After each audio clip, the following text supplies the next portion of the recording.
சாம்பவியின் தந்தை தன் சம்மந்தி அம்மாவின் உடல்நலத்தை விசாரித்து அவ்வப்பொழுது மருமகனுக்கு கடிதம் எழுதி கொண்டிருந்தார். சில சமயங்களில் அதே காகித உரையில் மகளுக்கும் ஒரு தனிப்பட்ட கடிதத்தை எழுதி மருமகன் மேற்பார்வையில் அதை சேர்த்து அனுப்புவது வழக்கம். பார்த்திபனது மருந்து கடை முகவரிக்குத்தான் அந்த கடிதங்களை அனுப்புவார். வியாபாரம் சம்பந்தப்பட்ட கடிதங்கள் அனைத்தும் பார்த்திபனுக்கு கடை முகவரிக்குத்தான் வருவது வழக்கம். எப்பொழுதாவது அபூர்வமாக உறவினர் யாராவது மரகதத்திற்கு கடிதம் எழுதுவதுண்டு. அதற்கு மட்டுமே வீட்டின் பக்கம் தபால்காரர் வருவது அதிசயம். ஆனால் வெளியூருக்கு சென்றிருக்கும் கணவன் கடிதம் போடுவதாக சொல்லியிருந்தான். அந்த எதிர்பார்ப்பில் சாம்பவி தினமும் தன் வேலைகளுக்கு இடையே காலையும் மாலையும் இரு வேளைகளிலும் வாயில் பக்கம் வந்து எட்டி பார்த்து ஏமாந்து கொண்டிருந்தாள். அன்று காலை அவள் மாமியாருக்கு பணிவிடை செய்து கொண்டிருந்த சமயம் கேட்டை மெல்ல திறந்து கொண்டு தபால்காரர் உள்ளே வருவதை பகவதி பார்த்து விட்டாள். யாரும் அருகில் இல்லாத சமயம் பார்த்தது அது. சட்டென்று தானே வராந்தாவை தாண்டி படிகளுக்கு இறங்கிய தோட்டத்தில் சென்று முந்திக் கொண்டாள். திருமதி சாம்பவி பார்த்திபனுக்கு கடிதம் வந்திருக்கு. புன்முறுவலுடன் தபால்காரர் கடிதத்தை நீட்ட, நான் கொடுத்துடுறேன், அவங்க உள்ள வேலையா இருக்காங்க என்று பதிலுக்கு முகத்திலே ஒரு மெல்லிய சிரிப்பை பரவவிட்டு அந்த கடிதத்தை வாங்கி இடுப்பில் செருகி கொண்டாள் அவள். பம்பாய்க்கு சென்று ஒரு வாரம் கூட ஆகல, அதற்குள்ள மனைவிக்கு பார்த்திபம் கடிதம் எழுதிவிட்டிருந்தானா? உரைக்குள் கனமானதொரு கடிதத்தில் பத்தி பத்தியாக வார்த்தைகளால் வரிகளை கொட்டியிருப்பான். என் மகளுக்கு கிடைத்திருக்க வேண்டிய பாக்கியத்தை எவ்வளோ ஒருத்தி ஒண்டி குடுத்தனத்தில் பட்டணத்திலே பரிதவித்த ஒரு பாவி வந்து தட்டி கொண்டு போய்விட்டாளே. தனக்குள் பொறாமையில் புதைத்து கொண்டு உள்ளே விரைந்தாள். குளியலறைக்குள் நுழைந்து குழாயை திருப்பி தண்ணீர் விழும் ஓசையை எழுப்பிவிட்டு உரையை பிரித்து எடுத்து கடிதத்தை படித்தாள். 5 பக்கங்களுக்கு மேல் பார்த்திபன் மனைவிக்கு எழுதியிருந்தான் அந்த கடிதத்தை. இந்தா செல்வி, பக்கத்து பெண்ணோட நோட்டெல்லாம் பார்த்து எழுதக்கூடாது, அது தப்பு இல்லையா என்று அதட்டி மாணவர்களை கண்காணித்த பள்ளி ஆசிரியைதான் அவள். ஆனால் இந்த கட்டுப்பாட்டை தன்னளவில் உதறிவிட்டிருந்தாள். சாம்பவிக்கு அவள் கணவன் எழுதிய கடிதத்தை படித்து பார்ப்பது சரியல்ல என்று எண்ணத்தை மறந்து குமுறி கொந்தளித்து ஆத்திர உணர்வில் கொஞ்சமும் லஞ்சமும் இன்றி பார்த்திபன் தன் மனைவிக்கு கொஞ்சி எழுதிய அந்த கடிதத்தை மூச்சு விடாது படித்து முடித்தாள். அட பாவி, மனைவி மேல் இவன் இத்தனை ஆசையா வைத்திருக்கிறான். ஒரு சில நாள் பிரிவிலே இப்படி உருவாகி போகும் இவன் தாயின் பேச்சை கேட்டு தாரத்தை ஒதுக்கி வைத்து விடுவான் என்பது வீண் கனவு. போன இடத்திலே வியாபார சங்கதிகள் சுலுவாக முடியாததினால் இன்னும் ஒரு வாரத்திற்கு மேல் அங்கே தங்கியிருக்க நேரும் என்று எழுதியிருந்தான் அந்த கடிதத்தில். ஓ, பார்த்திபன் வந்து சேர இன்னும் 15 நாட்களுக்கு மேல் பிடிக்குமா? அதற்குள் புயலாக பல எண்ணங்கள் திட்டங்களும் மனதில் உருவாக அவள் அந்த கடிதத்தை சுக்கு நூறாக கிழித்து குளியலறை அலமாரி தட்டின் மேல் இருந்த நெருப்பு பெட்டியை எடுத்து அதை கிழித்து அதை முற்றத்தின் நடுவே வைத்து அதை எரித்து அதை சாம்பலாக்கி அண்டாவிலிருந்து ஒரு செம்பு தண்ணீரை முகந்து எடுத்து அதன் மீது ஊற்றி சாளகம் வழியே அதை அப்புறப்படுத்தினாள். மனைவி மீது கொண்டிருந்த அவனது அன்பு இந்த காகிதத்தை போல சாம்பலாகி போகக்கூடாதா என்று ஆத்திரத்துடன் பற்களை கடித்து கொண்டு குழாயை நிறுத்திவிட்டு மெல்ல அறையிலிருந்து வெளியே வந்தாள். அந்த வார இறுதியில் வைத்தியர் மரகதத்தை கவனிக்க வந்திருந்தார். முன்னைவிட அவள் விரைவாக குணமடைந்து வருவதைக் கண்டு மகிழ்வாக அறையை விட்டு வெளியே வந்தார். சமையலறை பக்கம் வந்து, தங்கவேலு தம்பி, இன்னைக்கு எனக்கு காஃபி வேண்டாம், இப்போதான் வீட்டில் சாப்பிட்டுட்டு வந்தேன் என்றான். கதவோரத்தில் நின்று கொண்டிருந்த சாம்பவியை பார்த்து முறுவலித்தார்.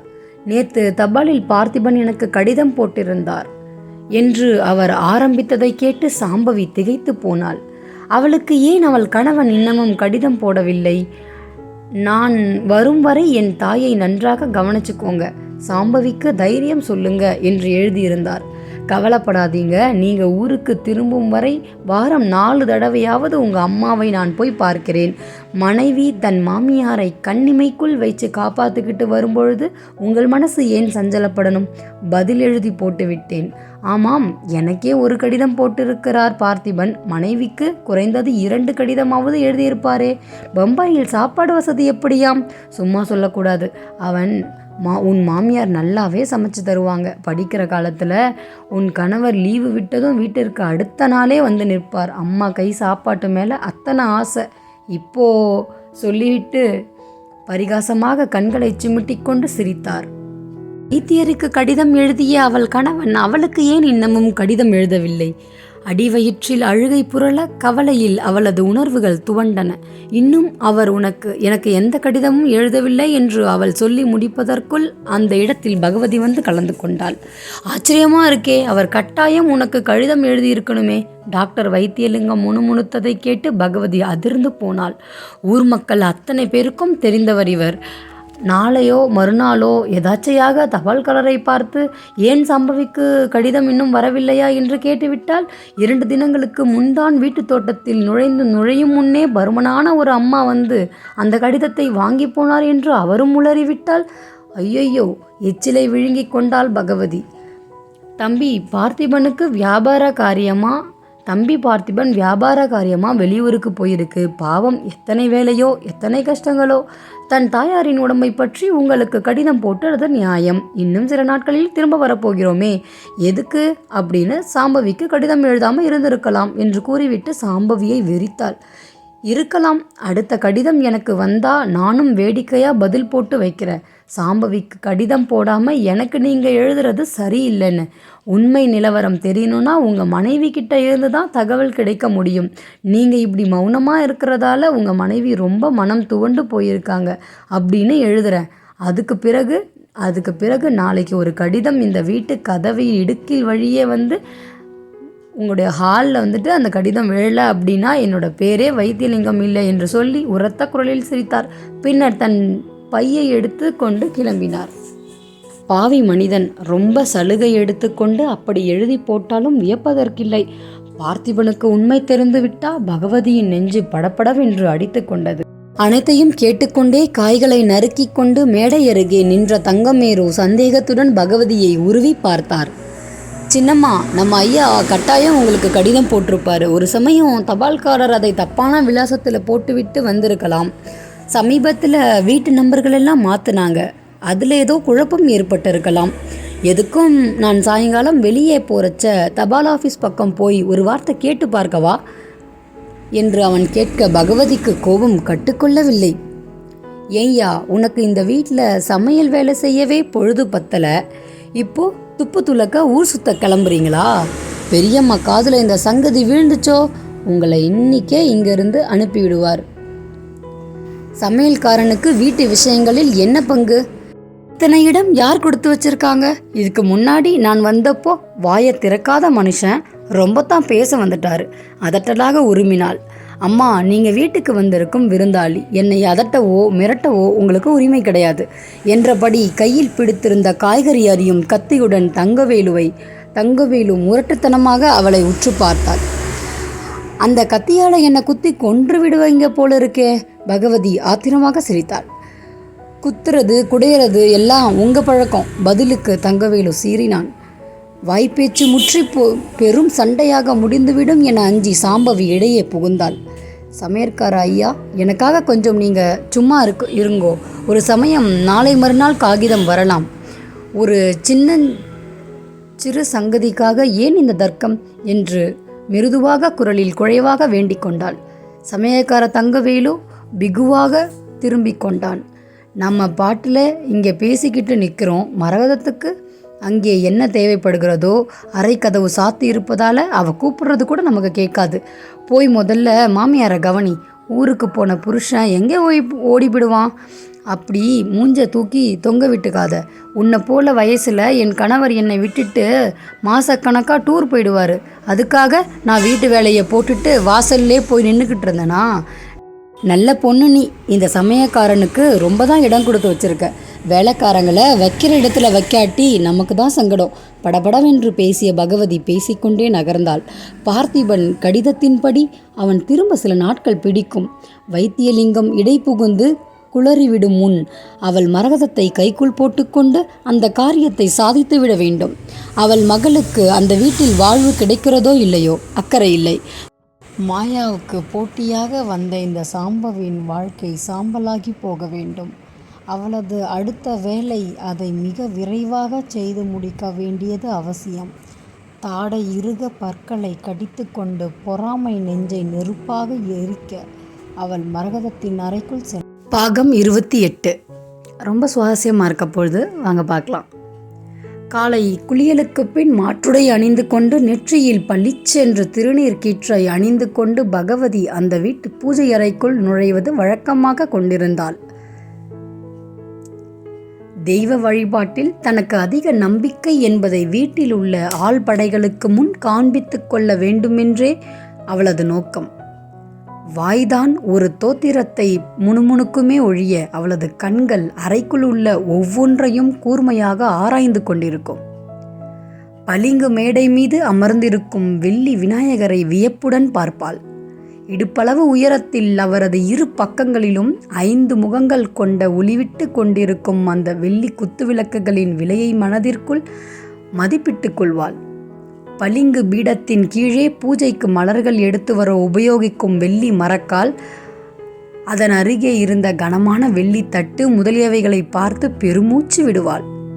பூஜை அறையில் உள்ள வெள்ளி சாமான்களே பல ஆயிரங்கள் பெறும் என்றால் இந்த வீட்டில் உள்ள மற்ற வெள்ளி சாமான்களை கணக்கிட்டால் கையில் தூக்கினால் கிழங்கு போல எத்தனை கனம்!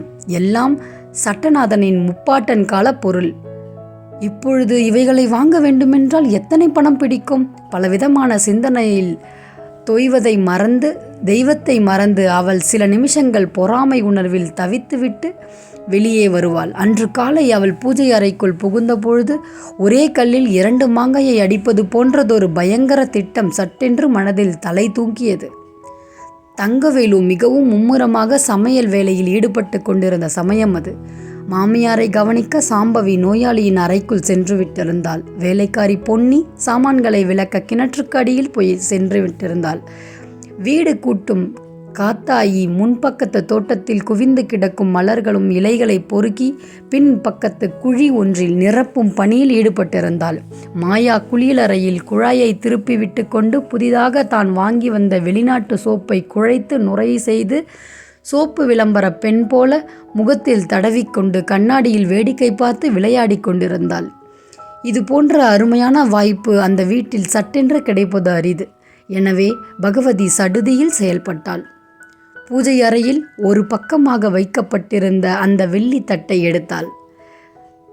நாளேடு பக்கம் ஒன்றில் அதை எடுத்து சுற்றி தன் துணிப்பை ஒன்றில் வைத்தாள்.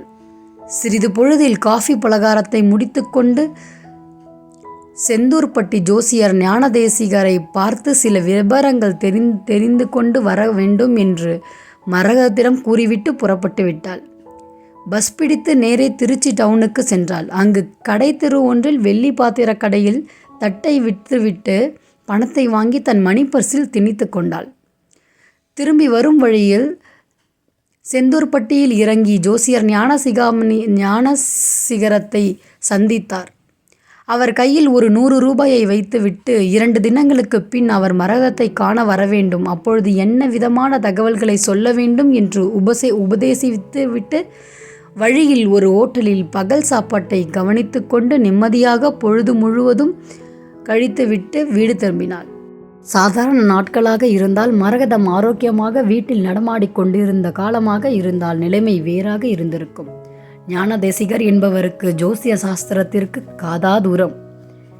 என் மாடு காணாமல் போயிற்று, அதை எங்கே கண்டுபிடிக்க முடியும் என்று கேட்ட உழவனிடமிருந்து தப்பித்து கொள்ள தெருக்கோடியில் இருக்கும் குட்டிச்சுவன் அருகே பார்க்க சொன்னாராம் ஒரு போலி ஜோசியர்.